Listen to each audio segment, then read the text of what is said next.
At the turn of the tide, I can see an innate desire. Sword in hand, warriors side by side, I can feel it, it burns like fire. Worlds collide, an unstable landscape, side by side, but that's what this mandates. Be it might, and unlikely allegiance, we will fight because that's the best defense. No turning back, for such is our path. This day we find a glorious death. Glorious death.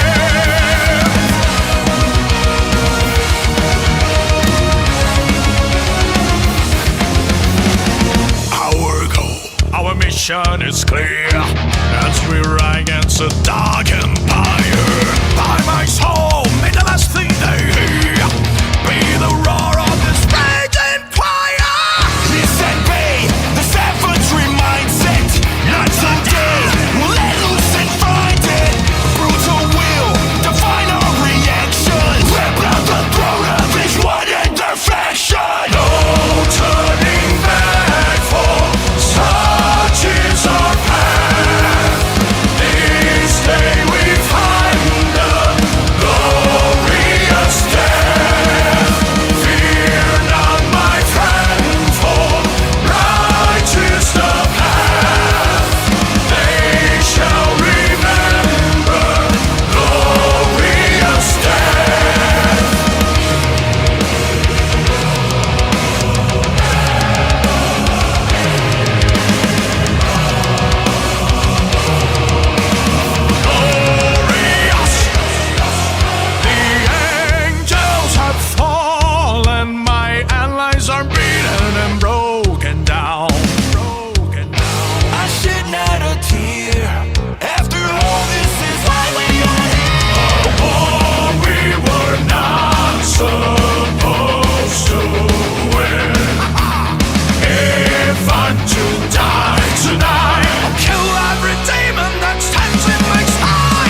Gooding Services has a bundle for all budgets. You can be fully protected with emergency response for just $49.99.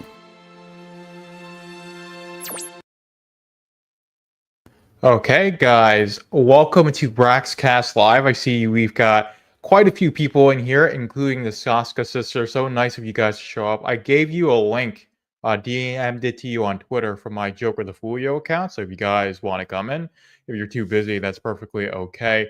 I called this the Horseman Rides Again because Horseman #2 collection just released. And I actually have, you see, it's so hard for me to show it off, but I have the Gooding Services poster to the side of me there. Of course, I've got the Yaira statue. I got Young Isom.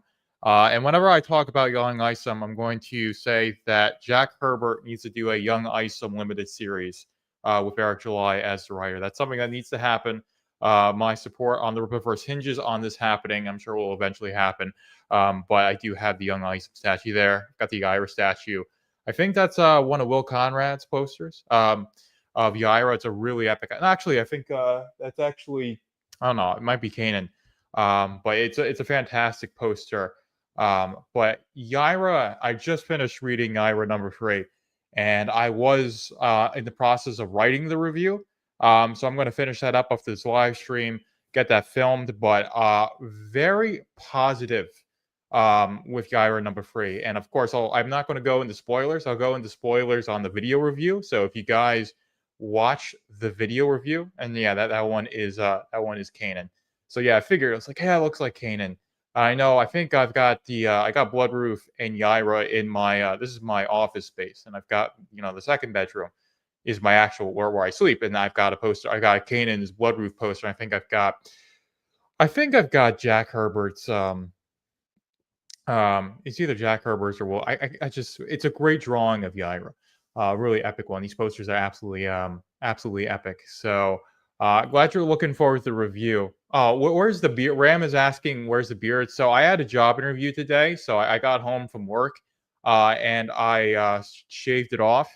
And I wanted to keep a little bit of it, but I did it too short. Like I couldn't get the guard to work. So then I was like, I was like, screw it. I'm just gonna do like like Garfield is saying, going from the Brian Slory look, like I'm entering boot camp. Just shave it all off. It'll grow back. Didn't go to mass today.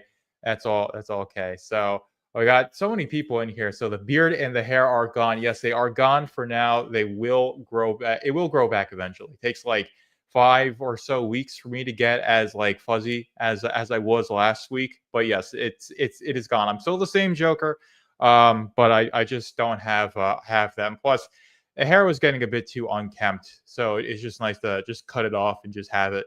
And I do this while it's still summer, so it's still warm out. I like to keep the beard during the winter, so probably next time I get a haircut, I'll go to a barber and I'll have them give me like a #2, which is what I would typically get when I get cut down. Because it's just really hard for me to cut that. So I look my age. I am 27.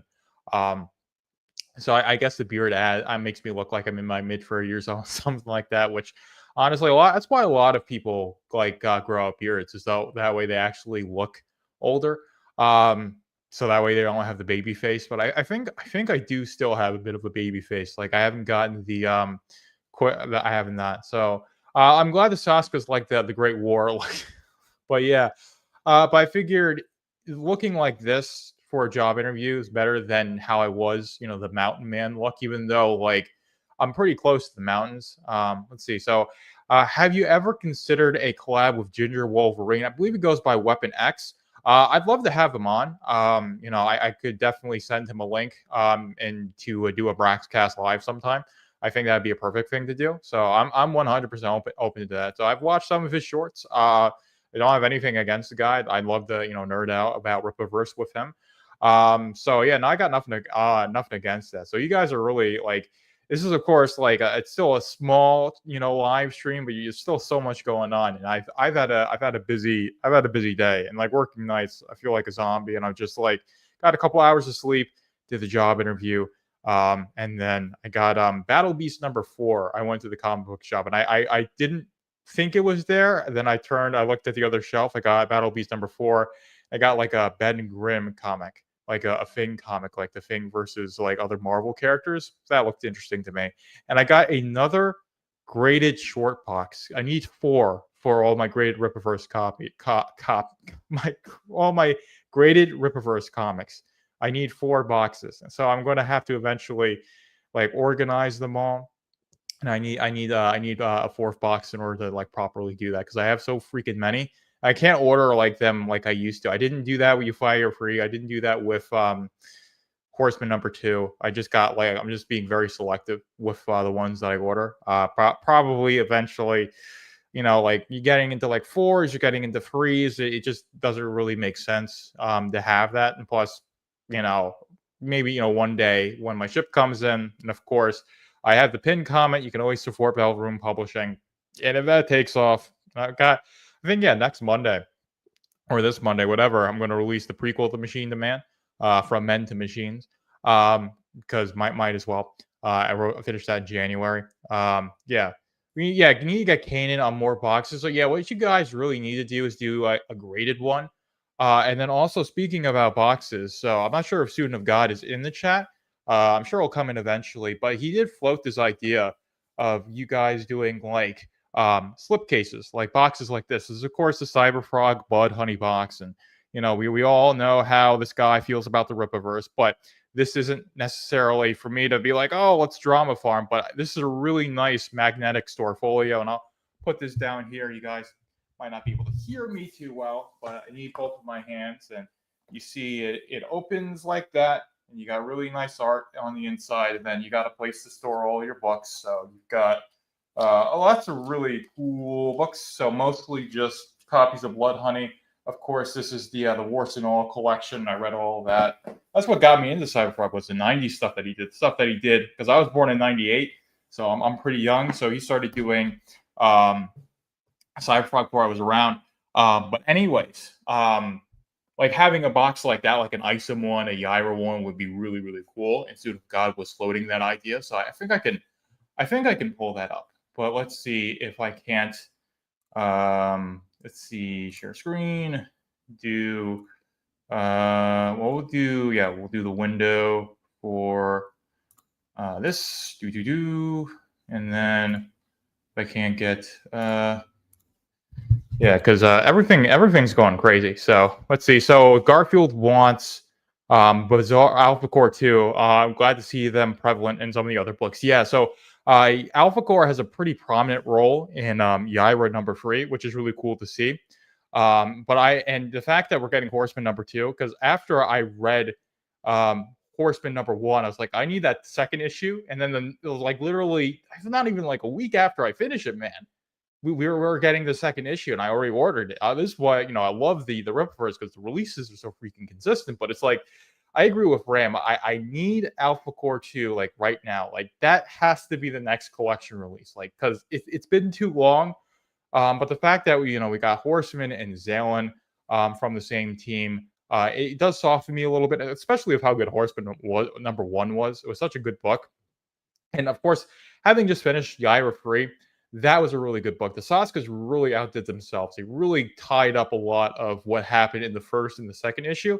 And the ending of the third issue will leave you feeling very satisfied with where Yaira's story is. I want Yaira 4. I want it now. But I can wait for Yaira #4 because of how Yaira 3 ends. So it's like her story's in a really good spot. So like I said, I'm going to get the review out tonight. I'm like, I don't know, halfway-ish through the written review. My written reviews are usually like around 500 words, if that. For most things, unless like Saints and Sinners is going to be longer because I'll have to do a blurb for everything. It depends on the book though, but most times I write very curtly, so under within 500 words, and then the review for Yaira 3 will probably be in that like around 10-minute range. And I'll get that all filmed after this, so look forward to that after Braxcast Live. Of course, we'll be talking about Horseman #2, and I'll go through like the art. And Rippazine #4 is beginning fulfillment. I just got the shipment notification, so I'll be getting Rippazine 4 next week. So I will be reading that and Rippazine the next episode. So I believe it'll be 77 of the Braxcast, of the the recorded one that I do, will be me going through Rippazine number 4, like I've done with every single Rippazine, where I dedicate an episode of Braxcast to it, and that's how I review the Rippazines. If you guys are curious of how that's how I, in lieu of doing like a Rippazine review, I just have it as an episode of Braxcast, which I think is pretty cool. So let's see. Saints and Sinners is a wild ride. Everyone worked so hard on it. Thank you for the massive success. Yeah, that booked me like what? Was it over $400,000 in the collection run? It definitely did really well. It was definitely a high performer. Congratulations to me. But yeah, no, I appreciate that. But yeah, I had a bit of a hiatus when I moved up here. I did RMA my laptop because it was having 500,000. Yeah, Saints and Sinners did really, really well. So, but when I started Braxcast, until I did the move, I was putting it out every single week. And I was doing the live every single Friday, like at 6 p.m. And I would go for some episodes would be shorter because some weeks would be slower in the Rippaverse news cycle. But there are other times where we'd be talking for almost 2 hours, especially when you get guests on. Like Andrew's been on a bunch of times, had Edwin Boyette on a couple of times. And like when you're fueling that conversation, it can easily go on for, you can go look at the clock and it's like, oh man, 90 minutes have passed already. And we've been talking for nearly like 10, 15 minutes, just me going through the chat and just like, ooh, man, there's so much. But there is a lot to talk about in terms of Horseman number 2. And I don't necessarily want to talk about Yaira number 3 too much because it's still in that early fulfillment stage. But just be warned that when you guys watch my review, I'm going to go into spoiler talk for Yaira number 3.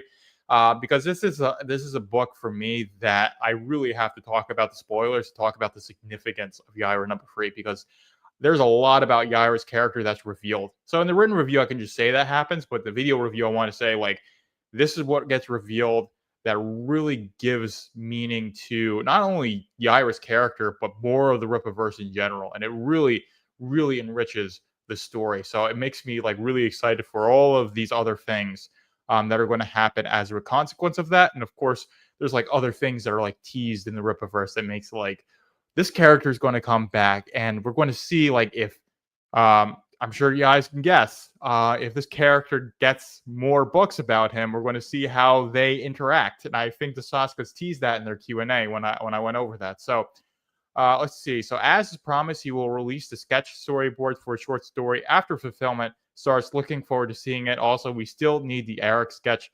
We sincerely actually do. Let's see. So I'm sure if I missed anything. Of course, we've got Mike Has Bad Knees. We've got Ram. We've got the Saskas. And so I'm not sure if any. I did send a link to the Saskas, but I'm not sure if they're not in the studio. So they're probably busy, which is okay.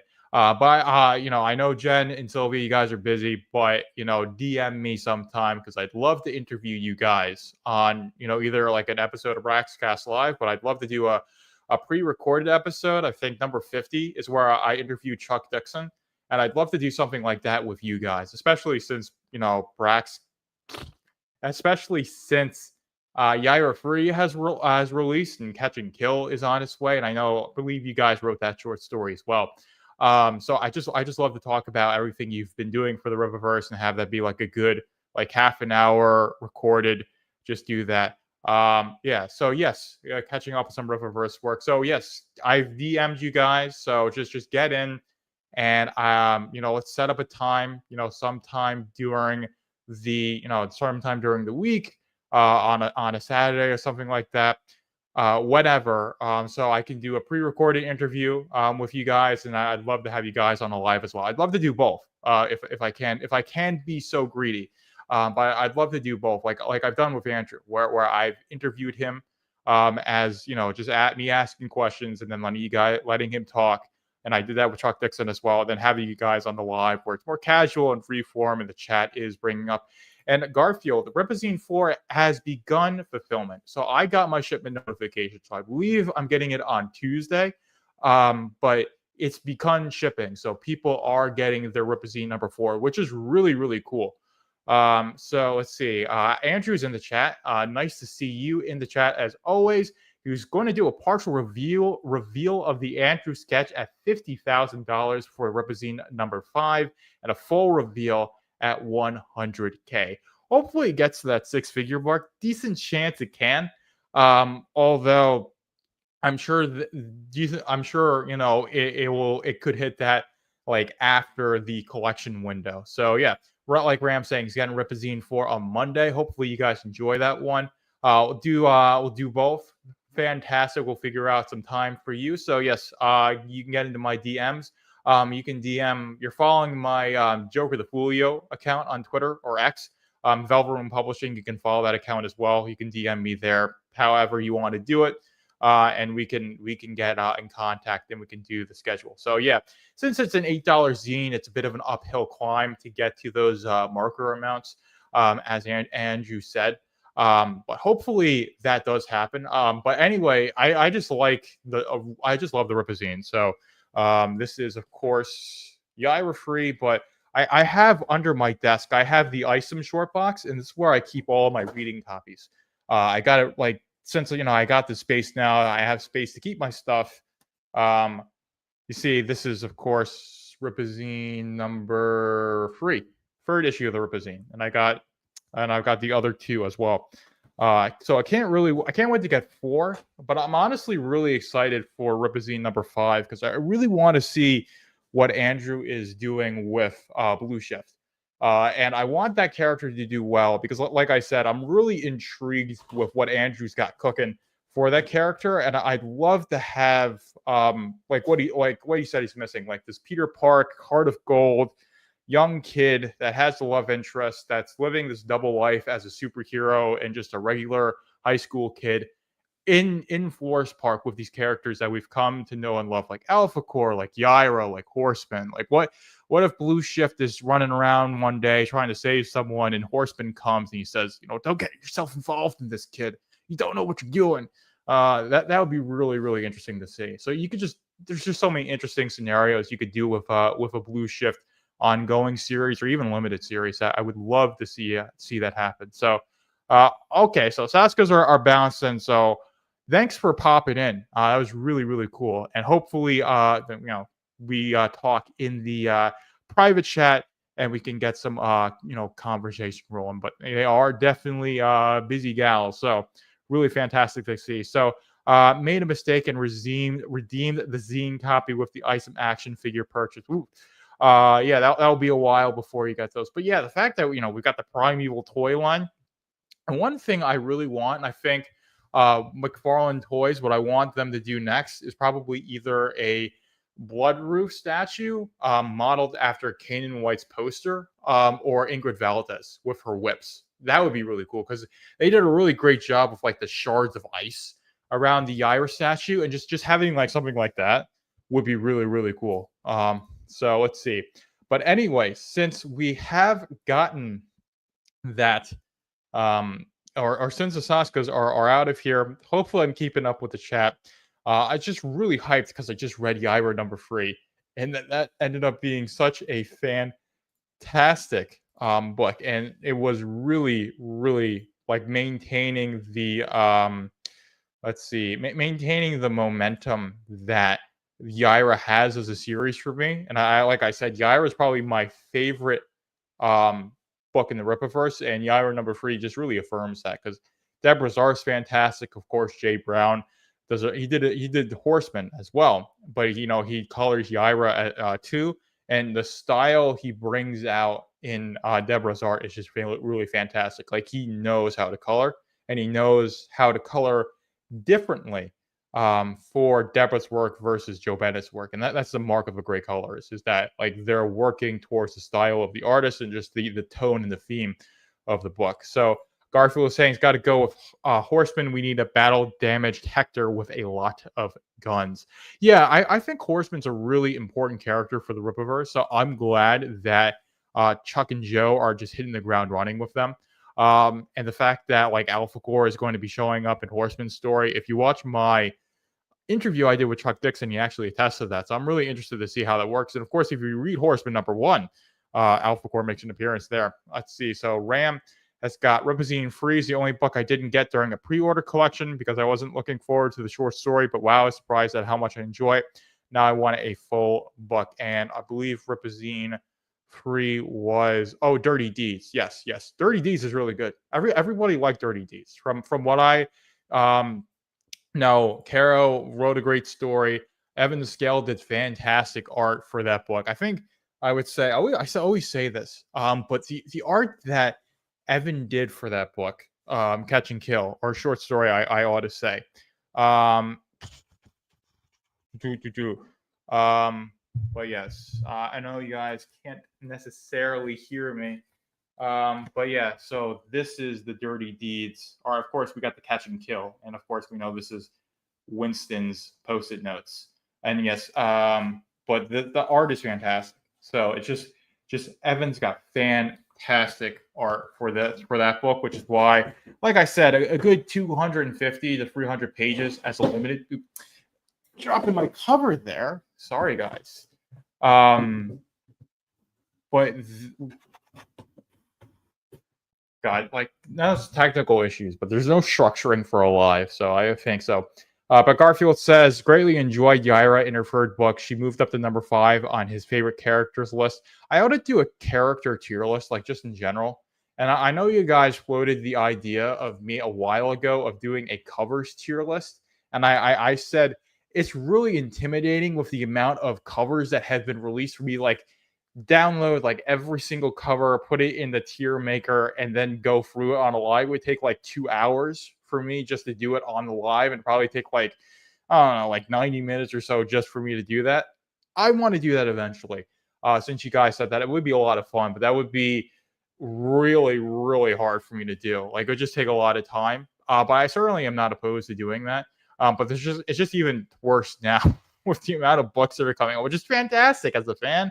But doing stuff like that, where you're doing like these whole retrospectives, does make things a little difficult. Of course, we do need that Spingy plushie, because we got a Bloodroof plushie. We need a Spingy plushie. We also have a Spingy shirt. Do it next week, Joker. I'm not sure if I can do it next week, Garfield, because like my life's a bit of a mess with working 2 jobs, and one of them being nights. But I'll see what I can do. No promises though. But it's something I'm gonna have to chip away at right now. And I've got so many other things that have fallen by the wayside that I'd rather do first than that. But we'll see what happens. But anyways, let's actually talk about the Horseman, because Horseman number 2 has released its pre-order collection, and that's what I actually wanted to talk about. But with Yaira free fulfilling, that being a really exciting thing. But there's so much stuff going on in the Rippaverse. Is I'm moonlighting as a masked vigilante as Knight. So yeah, Cal got in contact with me, and this is what I do. Actually, I will be working at a warehouse. It will be like Unipack, and I won't be sleeping for it. I'm probably gonna get moaned. My boss is gonna bitch and moan at me that I'm not doing my job right. But it's not gonna matter, because I just have to hold down the job to make it seem like I'm a responsible adult to my. Well, I don't have a. I mean, I do. I actually no. I don't have a sister-in-law. But anyway, I would stick to a character tier list. Covers might be too much unless you did a cover A list. Yeah, a cover A list would be cool. That would make it more manageable. But yeah, doing a character tier list might be the more manageable thing for me to do. I did do episodes of the Braxcast where I did villains and heroes tier list, but just doing a general tier list. It's like, hey, this is my favorite character. Of course, Braxwell is going to be S tier, and then all the characters, everyone else will be below that. Will be below Braxwell. And he does have a line in Yaira Free, which is really cool. But anyways, let's get into this trailer for Horseman number 2. Stupid. I let my boredom and need for revenge get the better of me. Rex wasn't the only mover and shaker that sprung into motion after the news of Tuna's demise. Florspark is home to all kinds of lowlifes, preying on the innocent, trying to turn this city into a cesspool. New players have entered to take over where Tuna left off. They weren't expecting to have to deal with me. Looks like I'll be pulling a few double shifts of cleanup. With Buxton pointing me where to go before anyone else, I've managed to make a real difference. Or so I thought. One mistake is all it takes. damn. This one is going to hurt.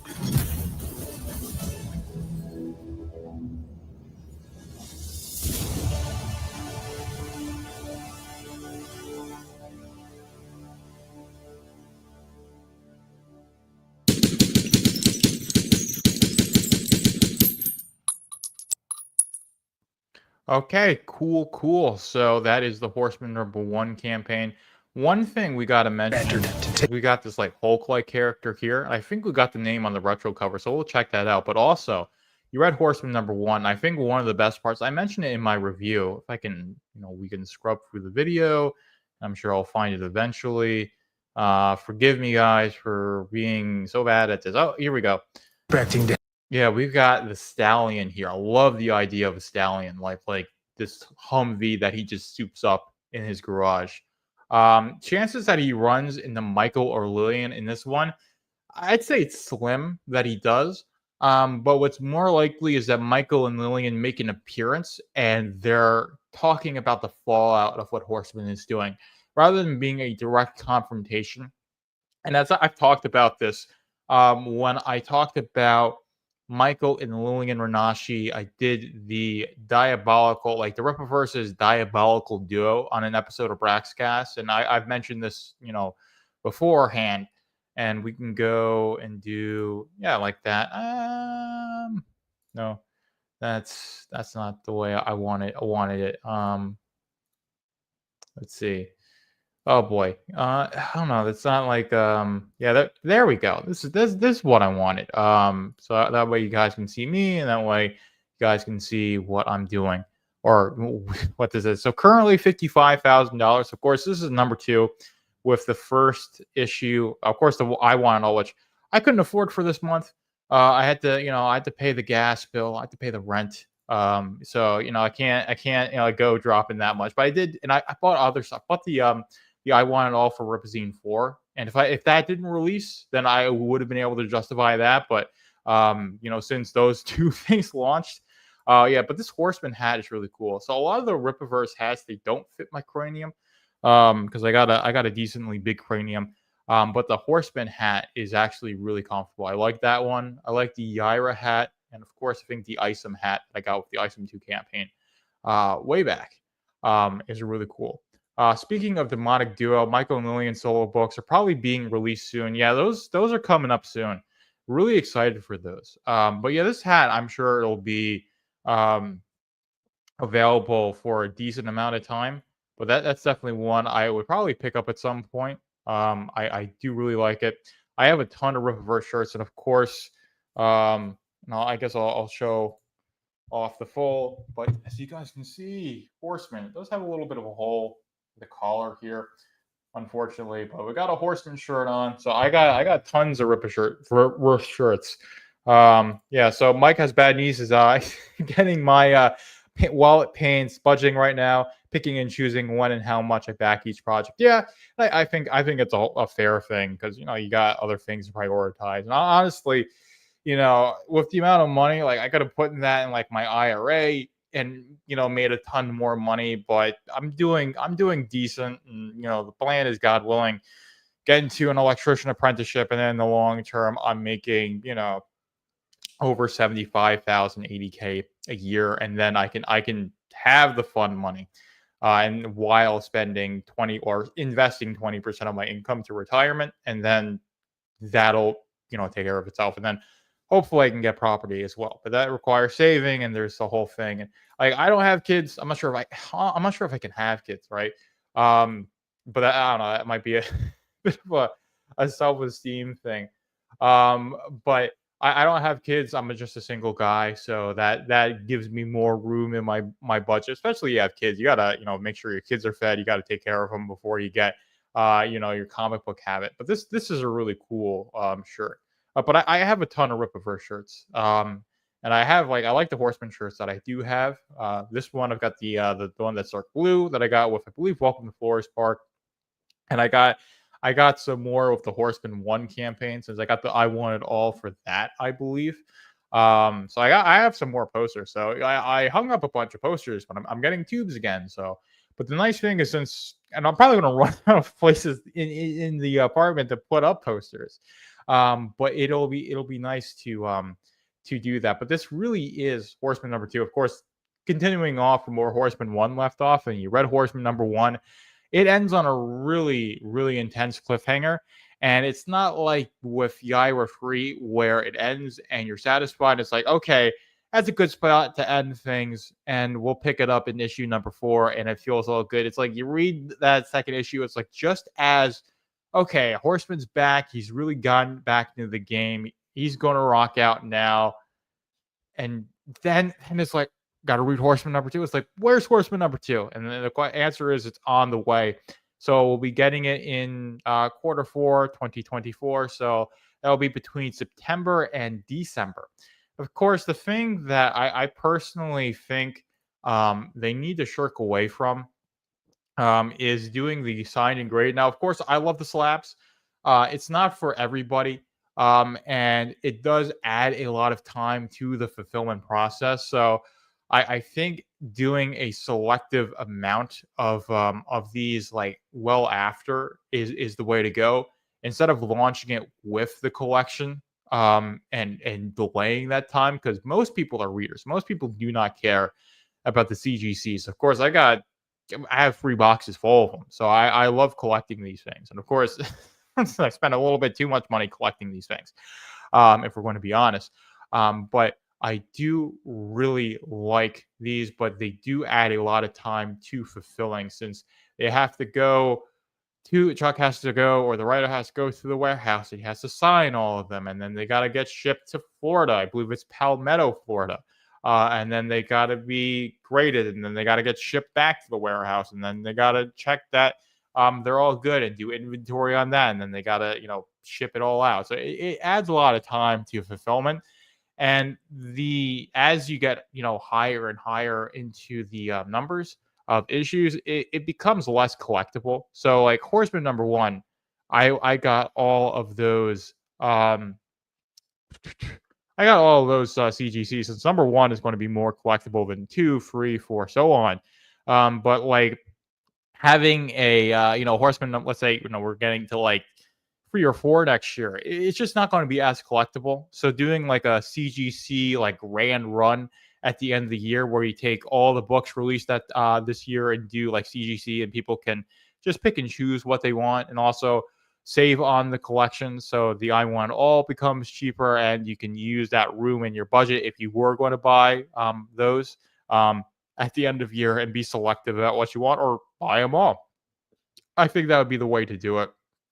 For me personally, that's what I would do, is just be more selective with these. And if you are going to have the signed and the signature series, to release those after the collection, so that way you're not adding more time for the people who just want to read the book. And of course, for me, I want to read the book, and if these take a longer time to get to me, that's perfectly acceptable. So IJ, I'm not sure if I've seen you in the chat before. It seems like multiple people writing multiple books, are doing back-to-back books, and then going to the other title for 2 books. Let's see. So I mean, the Saskas are definitely a bit more focused on Yaira than Bloodroof, but Bloodroof number 2 is it's coming out. So with with the way that works, it does take more time for the artist to draw than the writer to write. So you can have, let's say, Chuck Dixon, who can be a writer for multiple projects, working with multiple artists, because he can write faster than the artist can draw.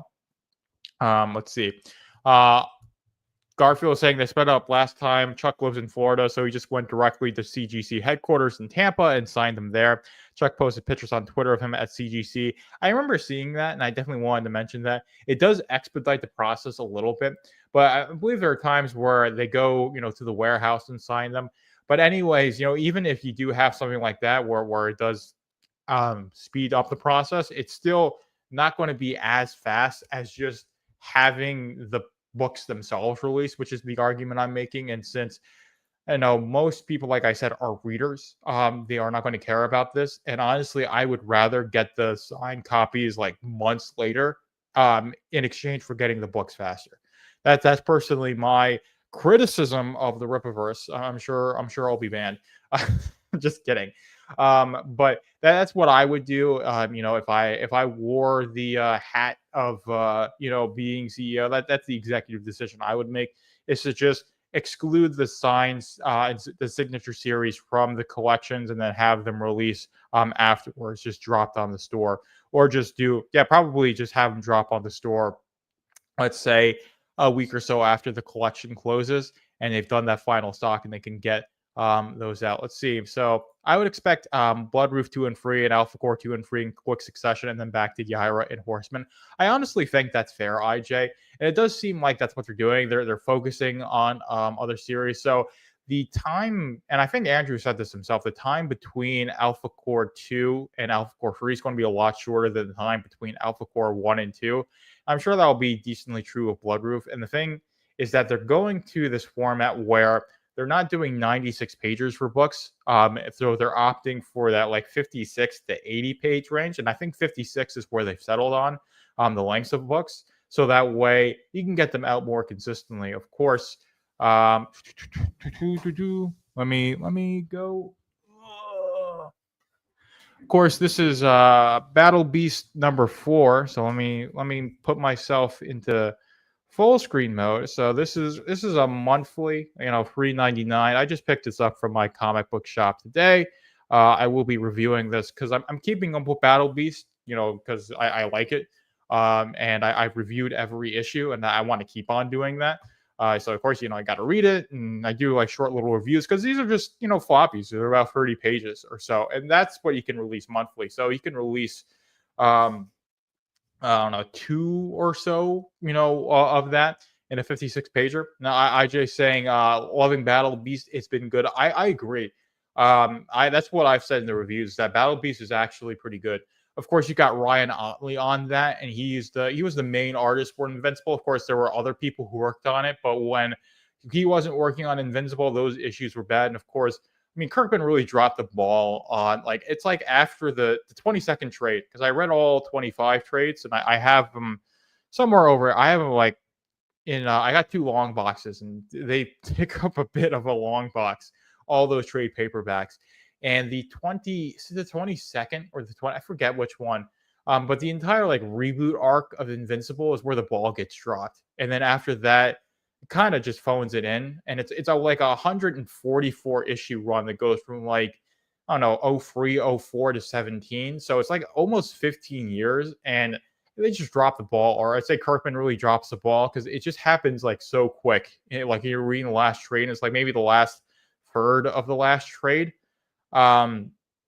Is just really just tying things up a bit too quickly, and it's just kind of oh, I read all of this for that. But Invincible's still a pretty solid story, and I got into reading Invincible after I watched the first season of the show. Of course, I watched a bunch of clips of it on YouTube, so I had all the spoilers. And then I watched the whole first season, and then I started reading the comics, and I really liked the comics.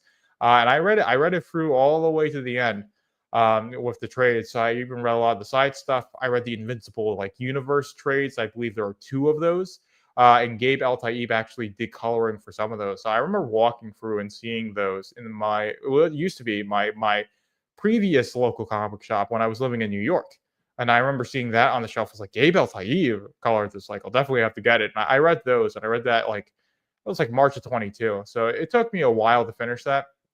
But that is what I read. I read all of that Invincible stuff. And so when Battle Beast started this run, I was like, oh yeah, I'll get in on it. And I've been liking it so far. Battle Beast, of course, was a really cool character in Invincible. We'll see what they plan on doing and seeing how they tie his character into the mainline story of Invincible.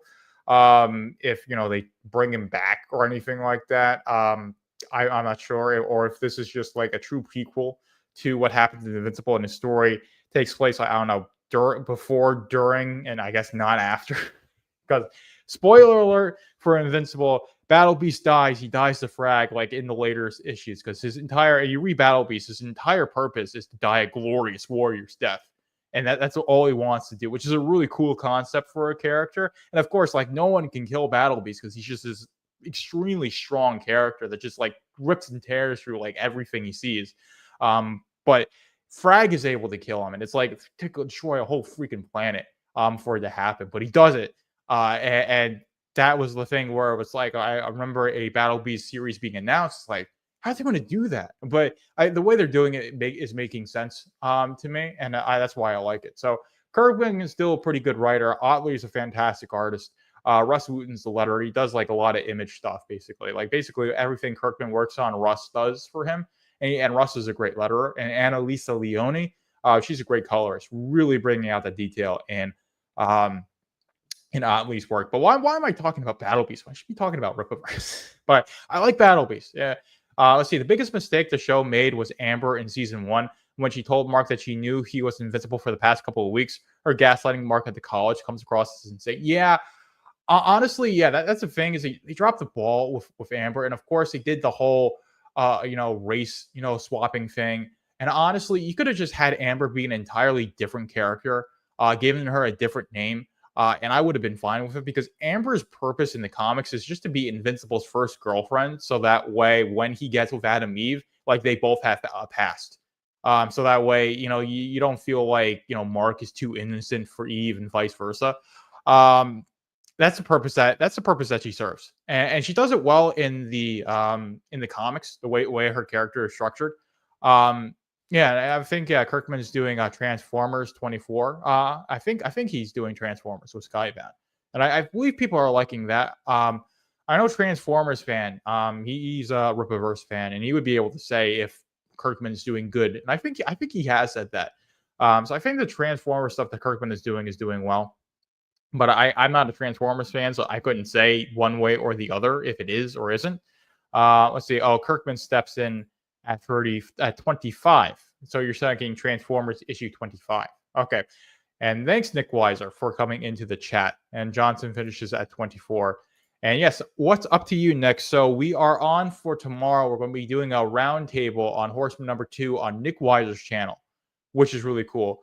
And yes, I have 150 subs, which is definitely, I had under 100. Like around the time I started doing Braxcast Live, that's when I got to 100, and now I'm over 150. So it's really cool that I have over 150 now. Like, and I'm getting on to 160. And I think I got my I might have a couple, but I know for sure I have at least one hate subscriber, which feels really nice. Someone who subscribed to me so that way they can keep tabs to, I don't know, be mad at the fact that I'm a fan of the Rippaverse. But I might be my ego talking. But yeah, really cool. And also, or just really cool that, you guys are enjoying the content. I have a lot of new viewers. Of course, the Braxcast episodes that I put out, though, that's where I get most of the returning viewers. So you guys like enjoy like making, watching my Braxcast as part of your Saturday, which I'm really grateful for. And of course, the Braxcast lives, I see, of course, you got Garfield. I know Nick lurks when he watches. But I got Ram who watches the replay. So of course he's watching now because he's not going to mass this week. Hopefully you go on Sunday. Although I'm not a Catholic, I'm in the process of becoming an Orthodox Christian. So I would say Catholic in a different sense, but not Roman Catholic. I have my issues with the Roman Catholic Church, but it's glad that like you're living a spiritual life, Ram. So that's the thing. I want to denigrate you for that. For being Roman Catholic. I just want to appreciate that you're living a spiritual life. Of course, one that's Christ-centered. Yeah, go on the weekend. That's good. Yeah, I'll be going on Sunday because when I go to Divine Liturgy is on Sunday. That's when I have the time to. And that's like a half an hour for me. It's my parish. But anyway, I don't think there's too much. Of course. Sorry, guys. I just sneezed. I didn't want to be on. I make the sound. I'm secretly a Scientologist. Actually, if I had to choose a wacky cult to join, it might be Scientology. And I remember I was in LA. I was in LA a couple of times, but they have the big Scientology, I guess, church. Where we'll say feeling stressed, we can help you with that. Like everybody's gets stressed out, and of course, the Scientologists can help with that. But yeah, that's a wacky cult, is a Scientologist. Let's see. So, yeah, there's a big rise in people converting to Eastern Orthodox, which is interesting. Yeah, no, for me, the reason was, when I, was obsessed, or I still am obsessed with the Roman Empire, as Garfield will attest to. And when you get as obsessed with the Roman Empire as I am, you come to the time of Christ, because Christ lived in, or the person Jesus of Nazareth, of course, is the second person of the Trinity who became incarnate. He became incarnate in the Roman Empire in Judea. Of course, he lived in Galilee, but he was born in Bethlehem. He fled to Egypt, or his parents had him, had to flee to Egypt with him, so that way he could survive the persecution. Because when Herod the Great heard of the King of the Jews being born, he had all the infants killed. Pretty similar to how in the Exodus, the Pharaoh has all of the Hebrew children killed, so that way, but that's not necessarily, it's the same thing. It's a power grab, so that way the Hebrews wouldn't become too numerous. Let's see. Definitely, yeah, love the Orthodox brothers and sisters. Yeah, the thing I have an issue with the Catholic Church is not necessarily like the individual like lay person who is a Catholic. Of course, there's a lot of Catholics who are very poorly catechized. But I haven't even become a catechumen, so that's not neither here nor there. The issue I have is with the establishment and the history that exists between the Orthodox and the Catholics, where the Catholics broke off from communion from the Orthodox. So they cut themselves off from the vine, as Christ would say, he's the vine dresser, and says that in like the end of John, during John's account of the Last Supper. But anyway, but yeah, as Mike has bad knees, there's a rise of people converting to Eastern Orthodox. Not sure how big it is, but for me, the way I view it is that once you come to the conclusion that Christ exists, you have to come to the conclusion that he is God incarnate.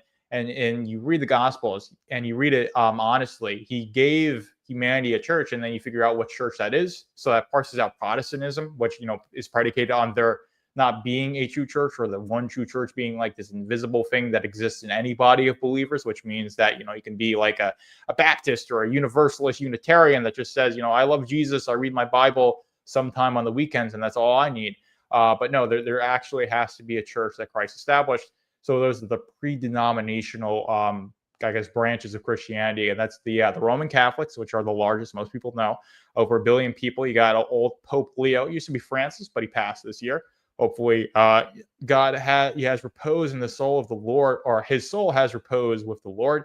We can only pray for that. But you've got Leo the 14th now, who is Pope, first American Pope. But of course, the way the Catholics interpret the papacy is one that I personally do not think is the way the papacy was interpreted in the first 1,000 years of Christianity. And also, you got to know that Athanasius the Great, the church father of Nicaea, was considered Pope of Alexandria. So it's like ecumenical patriarchate, or patriarch, where it should be a title that's ceremonial rather than one that grants us universal jurisdiction over the entire church. But anyway, I should be talking about comic books. Stop getting me talking about Christianity. That's the other thing, Garfield, is I can go on tangents about the Roman Empire. I can also go on tangents about Christianity, because that's one thing. That's how I've weaponized my autism, is learning all this stuff about the church. But that's the thing. But again, with Horseman number 2, we've got a lot of really cool things to talk about. Of course, we've got definitely just a continuation of Hector's story. And of course, if I can we'll stop the screen, remove the studio, and then we'll do share screen, and we'll do this entire window here, so that way I can switch. Yeah, we've got just Horseman being Horseman. And this is, of course, I guess, his starting to bust down cartels, because the thing that gets Horseman back into the game, this is spoiler alert for Horseman number 1. If you haven't read Horseman number 1, oh yeah, no, not your bad, Ram. It's just like, I don't mind getting into tangents. So if you guys don't mind me getting into tangents, which I honestly think you guys don't, and I think this is the appeal of a live stream, where it's not supposed to be like this super structured thing. Because I remember Student of God is with his family, and hopefully he's doing well. He's out traveling, so he's not here in the chat. But he said, in order for him to clip stuff of mine, like, I'd have to make segments, and I'm not sure if that works for a live, because I just like I have a general topic, and that's what I try to do, especially when stuff fulfills. Or fulfills or launches, like Horseman number 2 launched. So let's talk about Horseman number 2. But I spent the first 20-30 minutes talking about Yaira number 3, because I just read that, and that's part of the big news. And then it just flows into other things because it's just what happens because you guys say something, it gets me thinking about something, and it's just a good old time.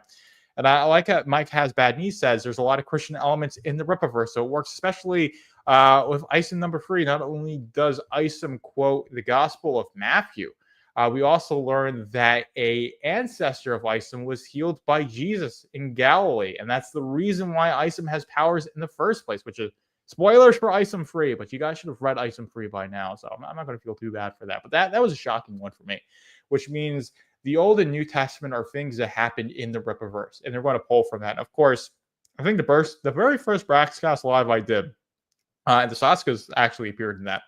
Well, not appeared. They didn't. They were in the chat. I ought to say, and they were mentioning. They were just talking about Blood Roof and a bunch of other stuff. But I made a case of Cain's bloodline being able to continue after the flood, and that happens because Blood Roof number 1 opens up with a narration of the story of Cain and Abel, which is a really, really cool thing to see. But that is of course that there. Of course, we'll go through and I'll print this art. I'll print some of this art out more. Of course, it seems like we've got Hector in some street clothes and he's looking at an abandoned building here. Of course, he's got like these thermal binoculars. Love Joe Bennett's artwork, guys. It's just so freaking good. And these, of course, you've got like the backgrounds not having, these don't have the most amount of detail, but then it doesn't really need to. It's just an establishing shot. But where the detail is, it needs to be. But this is definitely much more of an establishing shot. And it's really cool to see him like doing Horseman type stuff where he's just in street clothes. And then, because, it makes him less conspicuous or, more subtle, I guess is the way to talk about it. And then, of course, I think this is probably the one I'll show off on the lives. This is just like, we're going to get some serious action with Horseman number 2.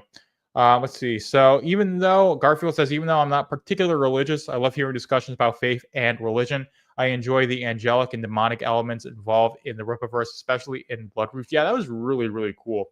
And of course, the Saskas, I believe, are Catholic, like Roman Catholic. So there's a lot of Mariology. That's what it's called. So a lot of focus on Mother Mary. Of course, Mother Mary is Theotokos, which means Mother of God.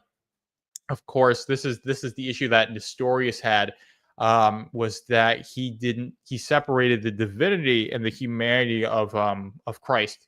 So the idea was that Mary was the mother of Jesus of Nazareth, but she was not the mother of God, which is a heresy. But yeah, like God bear. So with the hypostatic union, there's one person, and this one person is has the human nature and the divine nature of Jesus Christ. Of course, you read the Bible, the angel of the Lord is the second person of the Trinity, the eternally begotten Son who proceeds from the Father, and that person becomes incarnate. So in John 1, it says the Word became flesh. So the Word is the divine rational principle of the universe and became flesh and took on human nature.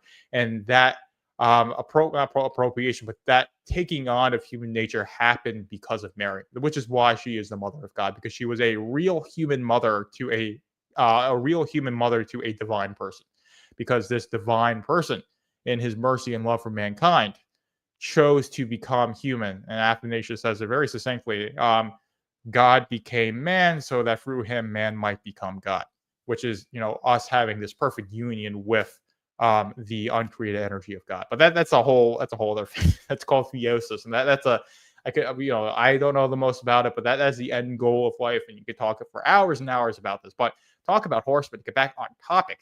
Talking about Rippaverse, this is where we're going to get into some serious action. This looks like a spaz shotgun, and we're just going to have Horseman just kicking ass and taking names, which is what you really, really want to need.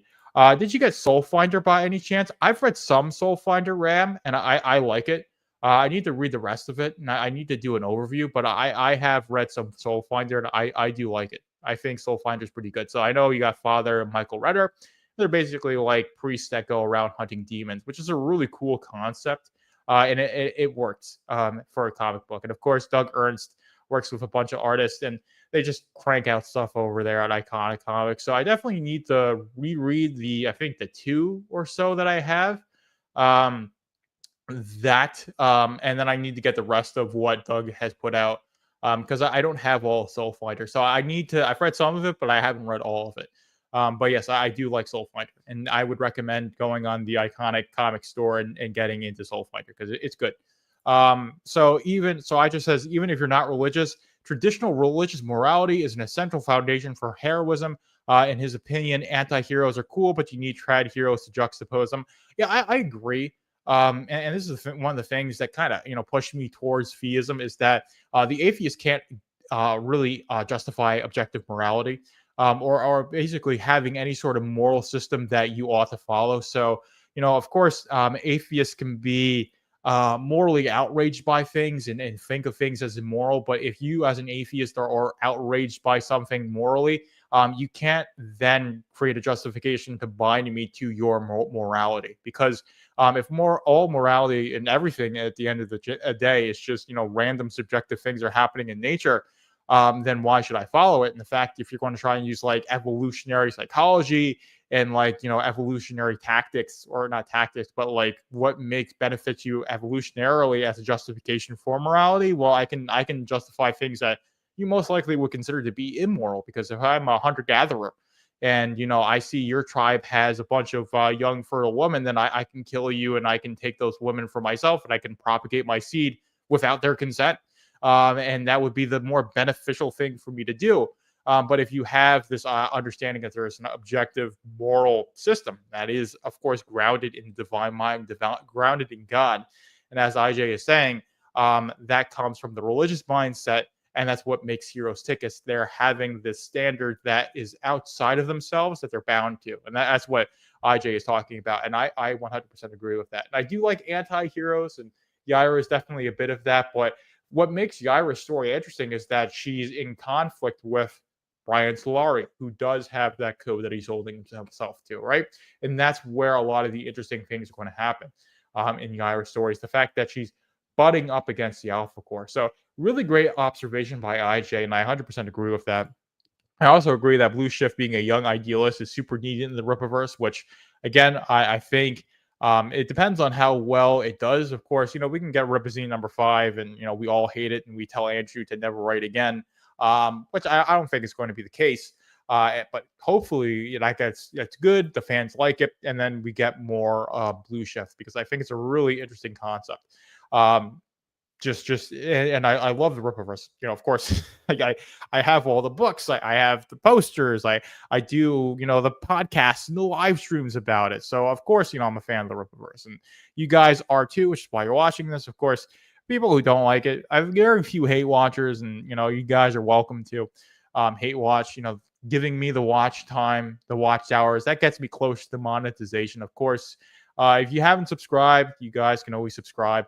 500 subscribers is what I need, and like 3,000 watch hours to apply for monetization. I would love to do that. Of course, the pinned comment, I've got a PayPal link if you want to donate and support, Velvet Room Publishing, not just the streams, but the writing and all that stuff that I do. Welcome to, of course, everything that I do for free is going to be for free. You can always become a paid subscriber on the Substack as well. Let's see. He needs Captain John Hernandez to make a comeback in Great War Separation book. So, I'm not sure exactly which John Hernandez you're talking about. If you're talking about, are you talking about Stallion? Or are you talking about someone else? I'm not exactly, because he appear in 1 or 2. But we'll see. Or was he part of the unit that Brian Solari builds in Great War Separation 2? I have to figure out what you're exactly talking about. But yeah, I think, of course, Brian Solari is the standout character in Great War Separation to me. But I loved Absolute Zero in Great War Separation 2. She was the standout villain. I love that character. I want to see more of her, I believe. But anyways, we do have, of course, Horseman #2. So it probably is going to get over that 100,000 mark. But the thing is that I did see some comments on the forum that because the membership goal tracker has been stuck at 21% for a while now. I think that's broken. But they were saying that, and sales are slumping and stuff like that. But these collection numbers, When you've got the storefront, and I'll open up the storefront here. All the sales that happen through here. So, if I go and say, hey, I'm a new Rippaverse customer, and I like Blood Roof #1, and I check out Blood Roof #1, and I buy, of course, C is sold out, but it's like, hey, let me just get cover D, and you buy it. That's not tracked in the Blood Roof collection, which made like around $800,000. And Andrew said that like something like Horseman, it sold a lot after the collection, and that's been the case for everything. So Garfield says, I remember being an edgy atheist in my teens. I was always arguing about religion and calling it stupid. I'm glad I grew out that phase. Yeah, that's definitely a good thing. And I was never like really like that. I just didn't have any sort of faith. But I was never like, oh, so edgy about that. But I definitely had my phase where it's like, oh, anyone who has any sort of theistic belief system is wrong, and religion is just for anybody who's not intellectual. I think that's another thing. That's the secular culture has done very, very well at convincing people that like in order to be like intellectual or smart, you can't be religious. Like those two things are incompatible. And they'll say, the Dark Ages, everyone was Christian in the Dark Ages. That take humanity back 1,000 years, even though the Dark Ages weren't really like a slump for humanity in Europe. Of course, you had to follow the Roman Empire, and it set things back for a bit. But it wasn't like humanity wasn't progressing because Christians just didn't allow it to happen. It's definitely it's definitely a mistelling of history, and it's one that's propagated by the secular propagandists that just want people to not have any sort of spiritual life. And there really is more to the world than just flesh and blood, right? Of course, to put this into a religious perspective, in Matthew 16, Christ says to Peter, flesh and blood did not reveal this to you. My Father in heaven did. So there are things that, you cannot know just by experiencing the world materially and focusing on that. That's what atheists get wrong, is that they think there's only atoms and energy and what you can detect through sense data, and there's nothing more. And that's the issue that exists. And anyone who insists that spirituality is important, that religion is found fundamental to a functional society, just gets laughed out of the room by atheists, and they do it in a way that's very, like you said, like edgy and argumentative, which is no way to go about life. So you don't necessarily have to be part of a church, or you have to be religious. Garfield, I'm not going to try and like evangelize you, but just the fact that you have that understanding that like you're not going to, say like, haha, like dumb Christian, like backwaters or whatever. I'm so smart with my facts and logic, which a lot of atheists are. And then of course the ones who are like that have no idea with like basic philosophy terms. So it's like I watched a lot of Jay Dyer videos, or one who's basically like didn't know what epistemology means. Had to like Google like these basic philosophy terms, and then would refuse to debate them because he had this idea that like, oh, the textbooks don't mention the stories of the Bible, therefore Christianity didn't happen, which is a really funny thing. But anyways, my argument here is that the storefront exists. Those numbers are untracked, and it's doing well. So I don't think the Rippaverse is dying. I don't think the Rippaverse, of course, I think there are ways they can go and do let's see. Yeah, Solomon did write Ecclesiastes, and I'm not sure exactly which one you're mentioning in Ecclesiastes. Ecclesiastes is a really good book, and that's a very comforting thing. Of course, Proverbs is really good as well. Those are great ones. Just tons of general like life advice. Just like hell have no fury like a woman scorned, but like like if you are just going for a beautiful woman, that's going to be it's going to ruin you. Let's see. So Captain John Hernandez is the pilot in the beginning of Great War Separation 1, who basically went, F it, we're taking care of these dudes, and got arrested for being a hero. Oh, yes. To like the cartel. Oh, that scene. Yeah, no, that was really cool. If he made a comeback, that would be pretty cool. Now, of course, I like Plessy Sanders. I think it was in Great War. Was it 1? Yeah, I believe it was. I think it was 2, because we were talking about, we did the roundtable for Great War Separation 2. And yeah, I believe it was like 2 when the Austin Capitol building is getting invaded, and Plessy just like shoots them. And I forget exactly where it's like, this is Texas, this isn't like California, whatever. 100,000 books sold for a pre-order, successful enough, but that isn't the whole story. Exactly. And the Rippaverse is at like $13 million in sales in its totality. So most of the money the Rippaverse has made has been outside of those big campaigns, which again, the people who push the narrative that, and I'm not saying the people on the Rippaverse membership forums, if you guys are watching this, are pushing this narrative, but the people who push the idea that the numbers are down, therefore Rippaverse failing, will use the campaigns as a justification. You add up those campaign totals, it's less than what's been made in the collection. So most of the money has been made after those campaigns, and I would say, yeah, outside after those campaigns and with those storefront sales, those evergreen sales. So let's see. Now that one of Solari's guys went down in 2, that would be the perfect time to bring Hernandez back in to replace him. I think Ram, you're really getting them to good stuff, and that's a really good attention to detail thing there. So IJ's estimating that the Rippaverse makes 80 to 100,000 a month right now, and will likely make 140 to 180 a month by January. It's all around there, and definitely with the current release schedule. And I think you're spot on there. And honestly, I'm not sure if they're at the point right now. But give it, I'd say within 5 years, the Rippaverse will be at the point where they can do stuff where they can have loss leaders, where they can put out like a video game. But I think if you do a video game correctly, you can you can have that make bank for you, especially if you do a low budget one.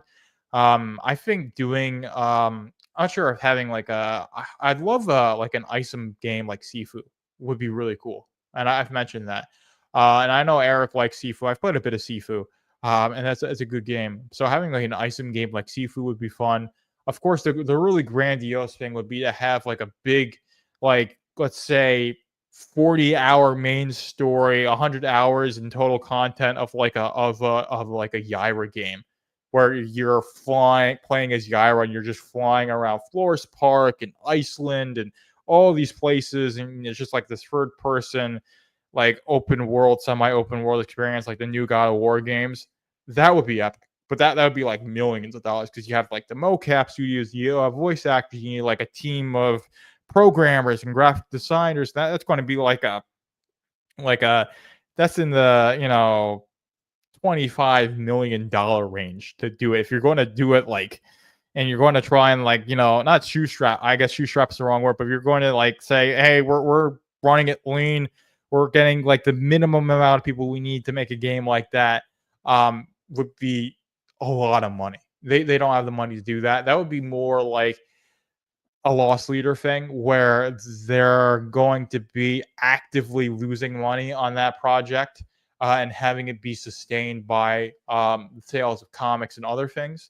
But the comic book sales aren't there. So if they get to the point where they're bringing like $1 million a month, then it becomes justifiable to do that. But they're not at that point. But maybe 5 years from now, they're at a point where they can do that. But I think the more sustainable thing, I think the more realistic thing, is they put out some smaller games, something like a Streets of Rage type of side scroller, beat 'em up.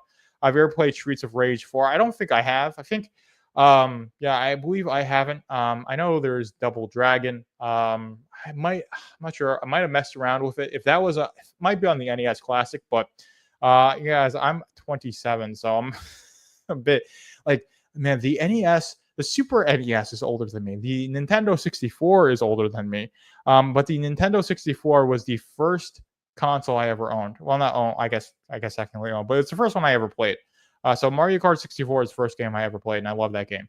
Love it to bits, and I love Mario Kart to bits, which is one of the reasons why I got Switch 2. Was I just wanted to play Mario Kart World, and I messed around with it a bit. It's a good game. But it's Mario Kart, and I'm gonna love Mario Kart. But I'm super biased towards Mario Kart for that reason. So I'm like the worst person to review Mario Kart on that basis, because I just love Mario Kart. That's the average based. So the average that IJ got 80 to 100K with 140 to 180. They maintain the current release schedule is based on the average in demand numbers. Rippaverse outperforms all those campaigns by any metric, so these numbers are modest. And yeah, I mean, the Rippaverse is doing a lot to maintain an audience outside of those crowdfunders, because the releases are consistent. The site works well. So my Yaira number 3 order, the hero stash got messed up, so I only got half of my order in today, or I got it yesterday, excuse me. But they're shipping out the rest to me, and they got that resolved pretty quickly. So that is so stuff like that. They have good customer support. It's easy to change the addresses, and of course, these things, from the first, they don't take years and years to fulfill. So it's it's like I remember backing Yair Free. I remember backing Horseman One and all these books. So going in and getting a dress change and them having their own sites, which is why it's really cool that ISOM One launched on its own site. Of course, the Rippaverse site had tons and tons of issues when it first launched. But they've gotten a lot of those resolved. So so Mike is saying if he wonders Brax will come in the next Great War book, I don't think he's going to be in a Great War separation. I think will become afterwards. I could totally see a Rippaverse game in this style. It takes 1 minute trailer for the game. I could see Isom, Gooding, Horseman, and Bloodroof and Yaira as characters. So let's check this out and see what he is talking about. If I can, let's see. We can. Oh, okay. So I gotta, yeah, because I have a different, because I'm using the Edge browser, because I use Brave. That's my main browser. And we'll mute this, and we'll just show. Yeah, This is perfect. And I know these types of games, these beat 'em up games, and you could really easily have a game like this, like Garfield was saying, where you've got like Gooding, Horseman, and Bloodroof, and you've got like a thin justification for them to all be fighting together, and then go through different levels. Of course, like you see, you're doing sprite animations, you're got very basic backgrounds, and you don't need a lot of people to make a game like this. You don't need to spend millions of dollars to do this, but the thing is that this game could come out, it could be really good, it could be a smash hit, and you can get a whole bunch of people who just see this on like the Steam page, on the PlayStation storefront, on the Xbox storefront, on the Switch storefront, be like, Rippaverse, what's Rippaverse? And then they play, especially have a demo for this game, and they like it, and they buy it for, let's say, you put this game for like $20 or so. And then you can get people into reading Isom and Yaira and Alpha Core. So it'd be a great way to expand the audiences by doing a simple game like this. So yeah, 100% on Garfield with this. A game like this would be fantastic. And of course, the art style, an art style like this would be really, really cool. And honestly, this is a game that, like, oh yeah, I probably would want to buy it just to have fun with it. But of course, it seems like you had a little reference there. But of course, you got all my suggested videos there. So that is that there. And I know, yeah, we got like around 20 people. That's where I peaked. So this has been a popular episode of Braxcast Live. But 100% agree is that you could definitely, I mean, I would just love like one like where it's Horseman. And you're just like shooting and punching as Horseman through the entire game. So doing like a Contra game, say something like Contra, but you're playing as Horseman would be really fun. I think people would respond to that really well if you did the Horseman Welcome to if you did not, yeah, if you call it like the Horseman beating through Florist Park or something like that, or Florist Park Beatdown, the Horseman Florist Park Beatdown. That's my I don't know, badly thought out title. And you had it like Contra, where he's got like his baseball bat, and he's got his shotgun, and he's got a machine gun, and all these things, and he's just wrecking through Forest Park and levels like that. That would be really fun, and you have it just as the character of Horseman going through that. I think that'd be a really good way to do like a game that is like story based, focused on one character's story, while also being in a good budget. And then, like I said, if that game makes a lot of money, so I would probably do a Streets of Rage game like Garfield was talking about, so you can get people who are fans of the Rippaverse in general and new people in on the entirety of the Rippaverse. And then I would do that Horseman Contra game as well. Those are the two games I would make. And I think at this point, the Rippaverse has enough room in their or enough space or enough in the coffers to justify doing stuff like that. Of course, I don't know the numbers. I'm not going to make the decisions at how fast they want to grow and invest in things, but I think they would 100% be justified in doing stuff like that. I think they could definitely invest in stuff like that. I've bought enough reverse stuff to fund it. It feels like, But that is that there. Of course, didn't talk too much about Horseman number 2. But that's the thing. It's just continuing the story of Horseman number 1. And you got I mean, it's really like I said, like Horseman taking down the cartel, and just getting more into that story of his ongoing series is a really exciting thing. And of course, the fact that it's happening so soon is really interesting, or really exciting. So we're going to be getting probably, I don't know, I'm sure we'll end next year and we'll be probably at post Horseman 4. And hopefully we'll be the same with Alpha Core as well. Joe can catch us up on Alpha Core, and Joe, because I'm sure Chuck and Joe will be on this really good work cycle, and they'll be focused hopefully on Alpha Core and Horseman. And they can get those issues pumped up a little bit more, so around 3 or 4, and then maybe do something with a Zalen limited series, because I think Zalen's justified in having a limited series, especially at the end of Yaira number 3. But maybe spoilers. Let's see. Yeah, definitely looking forward to how Kyle Buxton plays into all of this. I really am as well. And that's going to be, I think, the best thing. I mean, we'll see how long term Cal Buxton is as a character. He's definitely going to be around for the first couple of issues. Is he going to be around for the entire run of the Horseman? Probably not. I think there's just the nature of these two characters. Horseman is going to have a falling out with him, or Cal is going to have a falling out with him. There's going to be conflict. Bring up Invincible. It's like the falling out that happened between Invincible and Cecil. People who have a strong will don't necessarily like being handled, even in the hands-off way that Cal is doing it with Horseman. There inevitably are going to be issues. That's going to create something where they get into conflict with each other, and then they're going to have a falling out, and the Horse is going to have to figure out a way to fund himself and keep doing this and live this double life, and while remaining a step ahead of the Alpha Core, which will be interesting. But I don't think it's going to happen for a while. I think Horseman is just going to do what he does. Cal is going to love it, and it's going to take a while for this conflict I'm seeing between Cal and Horse to develop. But yeah, this is more or less just Horseman just getting back into the game, explaining how Cal gets around the Alpha Core, and just developing the character more, which is going to be really interesting. So I think, I don't know, we got a bunch of people in stream, at least for me. And so I hate to end it, but like I said, I want to get the Yaira free review out. I like to chill out a little bit as well. So unless you guys got like anything else to talk about, I think we're going to end it here, because as much as I love the Horseman, there isn't like I said too much to talk about, because like I said, Horseman 1 ended on a really clear cliffhanger. We're getting that continuation pretty soon, and it's really cool that this book's already in the high 5 figures. And like IJ was saying, Rippaverse very consistently outperforms crowdfunder. So basically, any crowdfunded book that gets into the 5 figures, you're in the top tier, and the Rippaverse does that really consistently. No problem. Looking forward to Yaira free review. Glad you are, Garfield. Thank you for being in the chat. I don't think anybody else has anything to say, so I think I am going to end it here. So thanks for enjoying this episode of Braxcast Live. Had a ton of people show up, including the Saskas. So big shout out to Ram, IJ, Mike Has Bad Knees.